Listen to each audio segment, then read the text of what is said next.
So welcome back to another episode, and yes, the episode is called The Best RPGs on the PS5. These are the games that I have played with my wife. We love these games, and we're going to talk about them all today, and I'll ask you guys, what are some of your favorite RPGs on the PS5? And I gotta say, these are not just exclusives to the PS5, these are just games that we played on the PS5.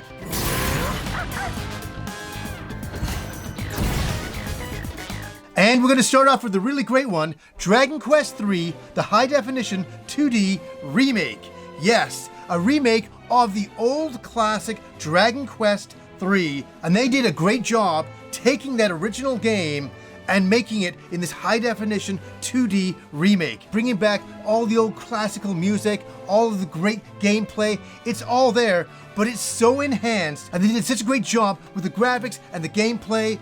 It's a really fantastic game, and one that I highly recommend. Okay, let's just get Atlas out of the way for sure. We had Metaphor ReFantasio, a game that went off to sell over 2 million copies, and a game that I was very, very hyped for. And did it deliver? Absolutely it did. It's up there as one of the top tier Atlas games they've ever made. It's so ambitious, it's so big, it's a huge game. It's past 100 hours for certain, and there's a great difficulty challenge there. But we have a great storyline, we have great graphics, and amazing turn-based combat. Yes, this is something I'm going to talk about probably throughout this episode. I love the turn-based combat in this, and just the graphical fidelity of it all. They knocked this game out of the park. A high recommendation. Attack in any number! And obviously, there's been Persona 5 that's been mentioned so much over the years. If you're still one of those people that are on the fence, give Persona 5 a chance. It's kind of like an umbrella game from the main Shimagami Tensei games, and it's really kind of become popular over the years, and 5 has been around for quite a few years now, and it's one of those games I really always want to talk about. The graphical style still stands up. I think the graphical style of this game will stand up in another 10 years or another 20 years, but there's great gameplay there and something to really jump into. Call upon my name and release thy rage! And I gotta mention this great remake, Persona 3 Reload. My wife put 97 hours into this game, and she had a blast. It's a remake of the old PS2 game, and I like the original PS2 game, but what they brought to this is nothing short of amazing. And I'm loving that Atlas is going back into their catalog, grabbing their great old classic games, and giving them a great facelift for a brand new audience. But it's not just a facelift. The gameplay here is really interesting, going up the tower as far as you can every single day and exploring as much as you possibly can and doing all of the quests. And again, this is Atlas we're talking about, a great menu system. And we originally played this game on the Switch 1, and that is Shimagami Tensei 5, and we get Shimagami Tensei 5 Vengeance. And this is an upgraded version of that. Now, obviously, on the PS5, it looks a lot better than that Switch 1 version, but I'm not taking anything away from the Switch 1 version. We loved it. But boy, oh boy, on the PS5, does this game ever shine. Again, this is the main series from Atlas. So this is the main thing that everybody doesn't realize, is that we have the Persona series, we have Raido, and a whole bunch of other games. There's side games to the main Shimagami Tensei series itself, which started it all. It's very dark, it's very bleak. It's all about recruiting demons. It's kind of like a dark Pokemon style of game, but it's really awesome, and I highly, highly recommend it. Now, the next game I'm going to mention was a little game. It was a small game by a small development team. And it's one of those things, it's kind of a beautiful little thing. It started off as a beautiful seed, and it grew into a gigantic, over-the-top, incredible RPG that nobody saw coming, including myself. I did a big first thoughts on the game, and I was really liking it, and I thought, man, this is a really tiny game that I don't think it's going to get its due. I don't think it's going to find its audience. And guess what? In that very first day, the word of mouth spread through the entire gaming community. The RPG communities all embrace this game, and that is for Clair Obscur Expedition 33. The biggest surprise of the year that nobody saw coming, including myself, and I mentioned it on the show, is that I put out my first thoughts on it, and the episode wasn't even well received. Not a lot of people watched it until the end of the day, when everybody started to search for it. It had that kind of effect on people. And what everybody loved about it, it was the storyline, some of the gameplay in there, but it was the turn-based combat that really got everybody. Brace yourselves.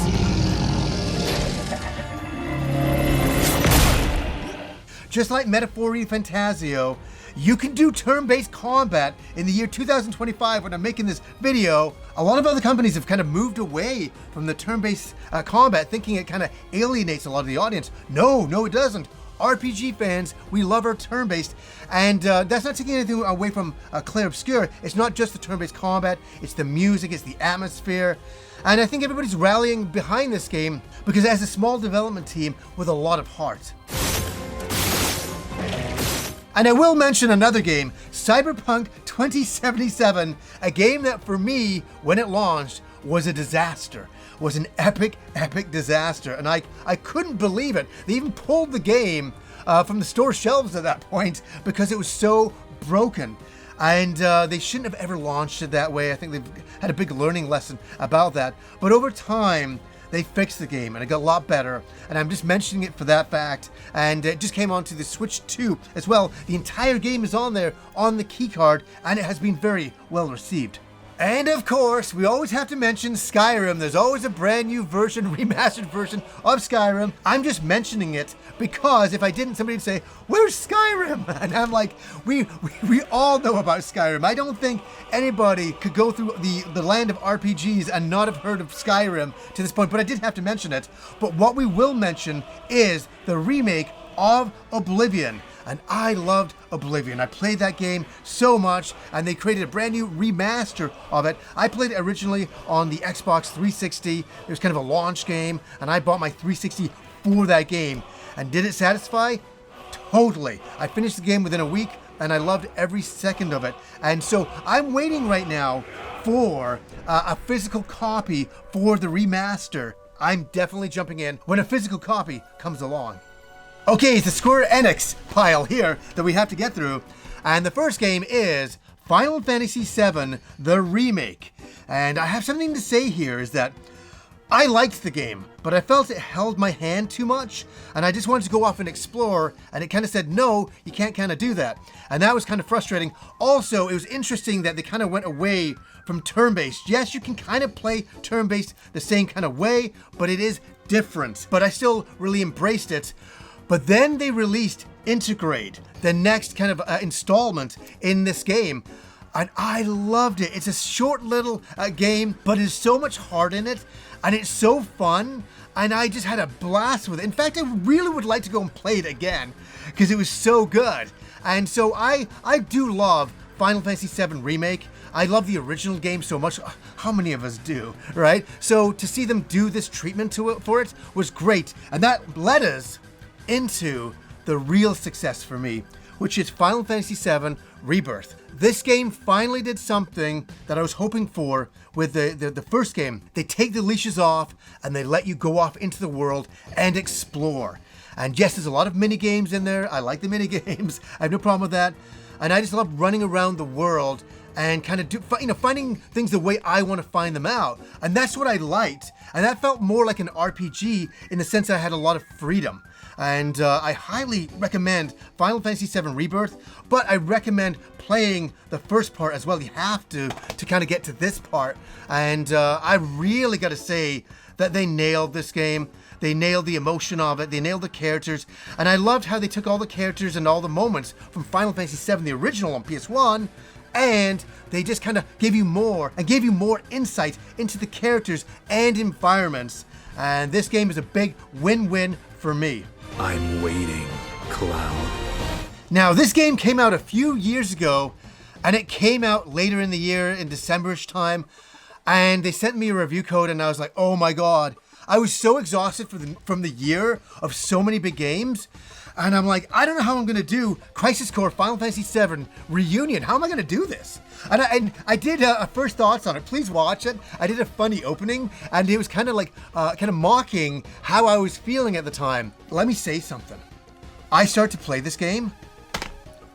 I'm telling you, if you can find this game right now, and I think it's a lot cheaper than the original was a couple of years ago, buy it. Don't think, buy it. It is an amazing game, and one that kind of shocked me because I didn't play the original game when it was released, and this is a kind of a remake of that.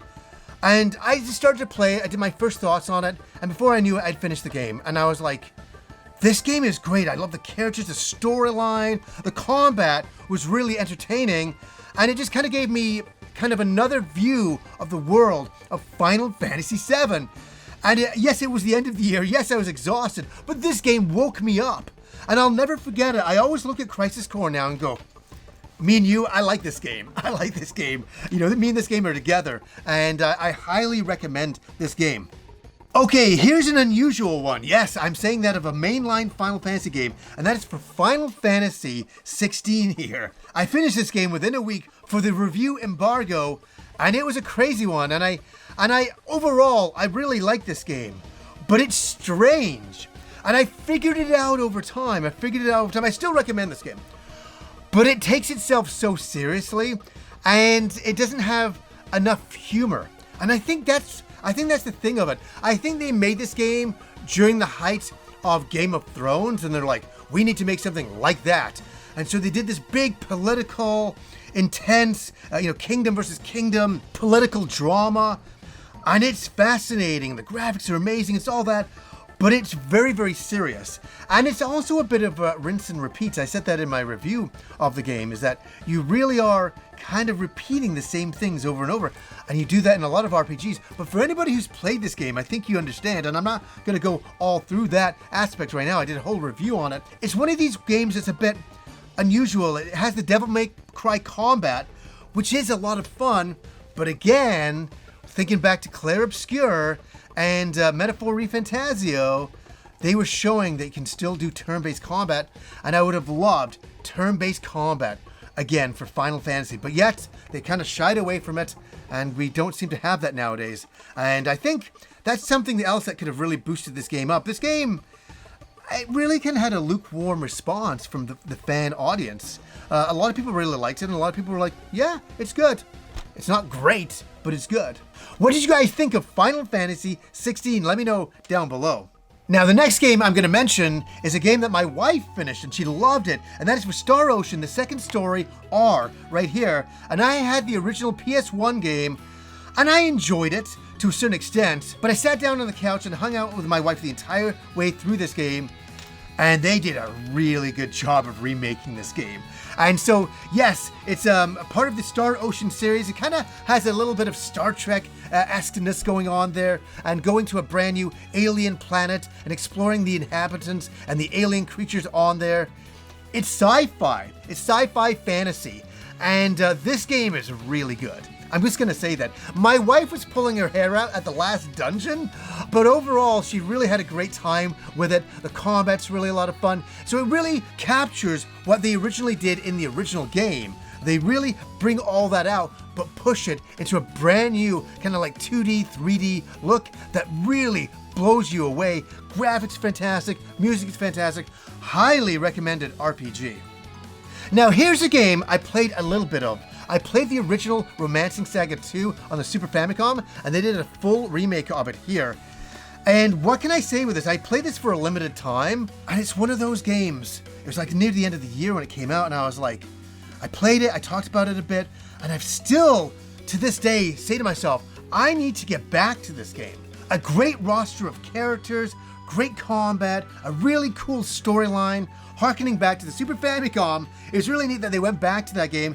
And yes, it's a lot more reliant on combat than, say, like a Final Fantasy game, but that makes sense. It's part of the Romancing Saga series. It was always more about combat, and that is presented here, but I will say the combat looks fantastic, it executes excellently, and a high recommendation of an RPG that I need to go back to. I'm not just telling you, I'm telling me we need to go back to this as well.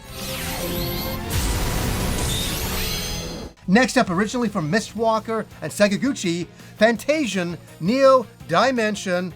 And I picked this up on PS5 and on the Nintendo Switch because I love the game so very much. And what do I like about the game? It's a very traditional RPG. And I gotta say this is the selling point for me. I love that all of the backgrounds, all of the combat backgrounds, all of that are originally made as miniatures. They created all these things in real time. They built miniatures and then they photographed it and filmed it and then incorporated that into the game. So some of the backgrounds really have this beautiful look to them. And you'll be like, why does that look so good?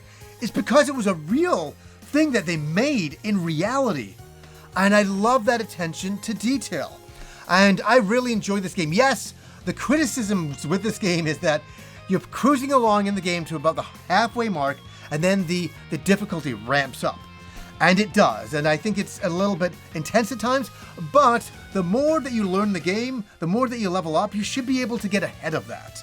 You should be able to, but a lot of my friends have complained about that, and they're like, oh my gosh, how could you like this game? It gets so difficult. I'm like, I'm from the 80s and 90s. That's all video games were back then, were difficult. So you just kind of got with the program. But a beautiful game, really great music, and I'm hoping for more Neo Fantasian in the future. Then what are we waiting for? Let's go to the God Realm. And gotta mention Octopath Traveler, another 2D, 3D game by Square. And now, I gotta say, the first Octopath Traveler took everybody by surprise. It was the RPG that we needed, that we wanted. We played it. It was super fulfilling. The graphical style that they created for it, everything was working. And so, guess what they did? They said, hey, here's more of the same.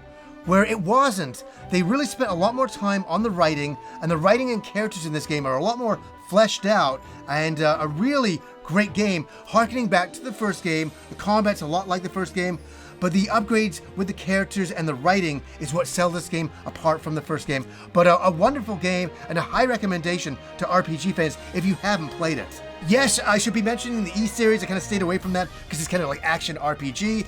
And that can be said almost about Elden Ring as well, but I'm going to mention Elden Ring because there's going to be somebody going on about that too. Elden Ring has to be here as well. What a phenomenally gigantic game from Software. This game is phenomenal. Even my best friend, Andrew, who I grew up with, I've known him for like 38 years, doesn't like any of the Souls games. He played this game, he became a believer, he platinumed this game, he did everything you could do in it, and he said the most interesting thing to me a couple of weeks ago. He said, this game terrified him. It terrified him. Every corner that he went around, he was scared. But he also said it was very favorable that you could really get on in this game. And you just had to kind of watch yourself and be careful and manage your equipment. And I gotta say the same thing. I really love this game. I thought it was phenomenal. I got a little bit more beaten down in a few areas than my friend Andrew did, but a high recommendation, like a lot of you would say out there with Elden Ring. What a major success. And yes, I'm mentioning this because I bought a physical copy of Baldur's Gate 3 here. And this is a fantastic game. And my wife took over this game and she sailed all the way through it. She was getting really frustrated in the beginning because she did some things wrong. So she restarted the game from the beginning and kind of went back and did some different paths. And that's the claim to fame of the game, is there's so many paths. This is Dungeons and Dragons, you know, in the sense that you really can pick what direction to go, who to ally with, what to do, how to take down enemies. There's like sometimes like 5 to 10 different ways to take down different enemies that don't even include combat. It's wild stuff. And my wife, high recommendation for this game. I picked it up because I could get a physical copy of it. Even though most of the game is not on there, I just like being able to hold it up and saying, you know, that, you know, Baldur's Gate 3 here on PS5. Now, I like the Tales series, but Tales of Arise really blew us away. And I'm just gonna really get to the chase with this one. It was the combat. The graphics were really good. The world was really great. Characters are a little bit strange. The storyline is a little bit strange, especially near the end of the game. But that being said, the combat is some of the best looking combat and most fun combat I have ever had. Like running around this world as well is just a beauty to behold. It's out of a storybook. You know, a fantasy storybook, and they really nailed it. And a big high recommendation. I think this game is a lot cheaper now. I think a lot of these games are a lot cheaper now, so definitely check it out. Tales of Arise. If you haven't played a Tales game, jump into this. It's its own game. Now, I had a review copy, and I bought a physical copy as well for Sea of Stars. And this is a beautiful little game where they took inspiration from JRPGs and they created their own. And they even recruited some people who worked on some of the great JRPG music in Japan there to come over here, like for Chrono Trigger, to work on this game. And it's an overhead, turn-based RPG, and let me say, the sprites in this game are so wonderful. The attention to detail in this game is so wonderful. Yes, I've said it for a few games, they knocked it out of the park with this one. If you're looking for an old-school JRPG that reminds you of the olden days, don't look further than Sea of Stars.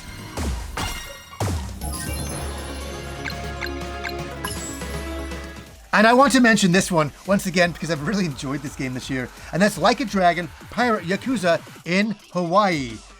I love this game. I love the combat. I love everything about it. I love the Hawaiian setting. I love the pirates. I love the humor. I love everything. I love the combat. I love all the moves that you can do. Oh my God, Hawaii, once again, I gotta mention, the setting of that is fantastic, and it's such a joyous game. And yes, it's been a lot of Like a Dragon games, but I gotta recommend this the most. I really have had fun with this. If you're on the fence about it, jump in and get with the storyline and the action combat of it. Lots of fun.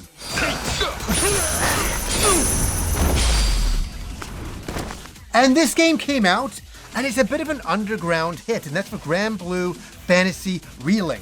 And this game was the game that was coming out and coming out. It was coming out for, it felt like 1,000 years. And then it finally came out, and it was pretty good.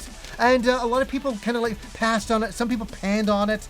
I really like the fantasy setting of this. I'm a guy of the 80s, and I grew up with games where they looked very medieval because I played them on the regular Nintendo.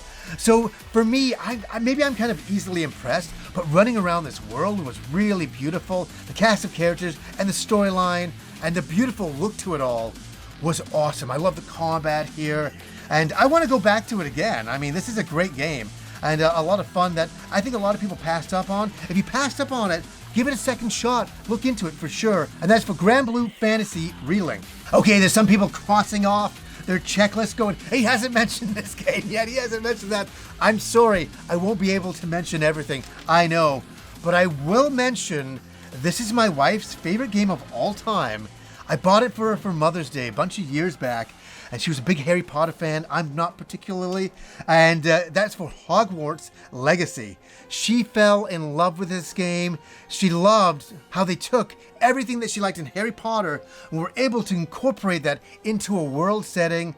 And every day she was playing it, she's like, John, I love this game. I love it so much. Just running around Hogwarts and all the intricacies in there is phenomenal. Even I sat on the couch many, many times and I was like, this looks amazing. When she was, flying around on her broomstick off into the world and fighting monsters, with her wand. And oh my God, I understood why she liked it so much. Yeah, a beautiful game that really kind of captured what Harry Potter was. We leave our legacy in your hands.